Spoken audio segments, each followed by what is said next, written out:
పట్టణంలోని శ్రీ రేణుకామాత ఎల్లమ్మ తల్లి ఆలయ వార్షికోత్సవ వేడుకలు అట్టహాసంగా సాగుతున్నాయి. స్థానిక సాయినగర్ కాలనీలో గల అమ్మవారి ఆలయ ప్రధాన 14వ వార్షికోత్సవాలను పురస్కరించుకుని వివిధ ఆధ్యాత్మిక కార్యక్రమాలను భక్తిప్రతుల నడుమ జరుపుతున్నారు. ఇందులో భాగంగానే ఆదివారం శ్రీ జమదగ్ని మహర్షి రేణుకామాత కళ్యాణ మహోత్సవాన్ని కన్నుల పండుగగా జరిపారు. పట్టణంలోని వివిధ ప్రాంతాల నుండి భక్తులు పెద్ద సంఖ్యలో హాజరుకావడంతో ఆలయ ప్రాంగణం కిక్కిరిసి కనిపించింది. వేద పండితుల వేద మంత్రోచ్చరాల నడుమ శాస్త్రోక్తంగా కళ్యాణ ఘట్టాన్ని జరిపించారు. ఉదయం నుండే విఘ్నేశ్వర పూజ, పుణ్య పవహచనం, అదేవిధంగా రక్షాబంధన, ఋత్విక వరణం, పంచవగవ్య పాశవనం, అభిషేకం తదితర పూజాది క్రతువులను జరిపారు. అనంతరం వేద పండితులు ఫణుతుల ప్రవీణ్ శర్మ బృందం ఆధ్వర్యంలో మంత్రోచ్చరాల నడుమ కళ్యాణ మహోత్సవం నిర్వహించారు. అమ్మవారి దర్శనానికి హాజరైన భక్తులకు మహాప్రసాద వితరణ చేశారు. ఈ కార్యక్రమంలో ప్రధాన అర్చకులు నెమలికొండ బాలు శర్మ, ఆలయ కమిటీ సభ్యులు పాల్గొన్నారు.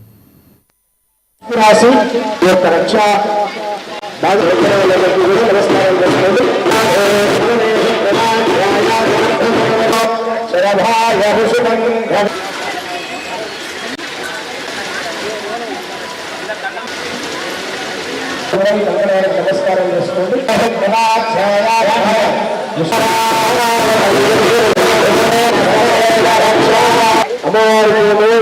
ఉపనయనం సమయంలో గీతాన్ని మనం వేయడం జరుగుతుంది. ఎక్కువ గీత అధిష్టాన దేవత పుష్పాక్షర ఆదిత్యందర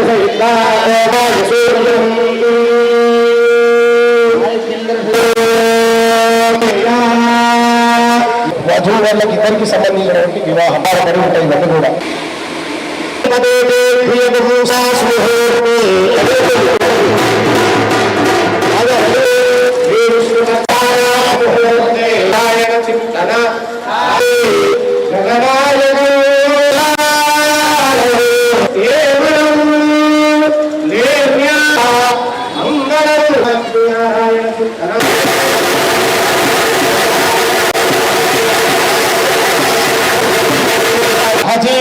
కూడా లోకమంతా కూడా సుభిక్షంగా క్షేమంగా ఉండాలనేటువంటి గొప్ప సంస్థ చప్పట్లు కొడుతూ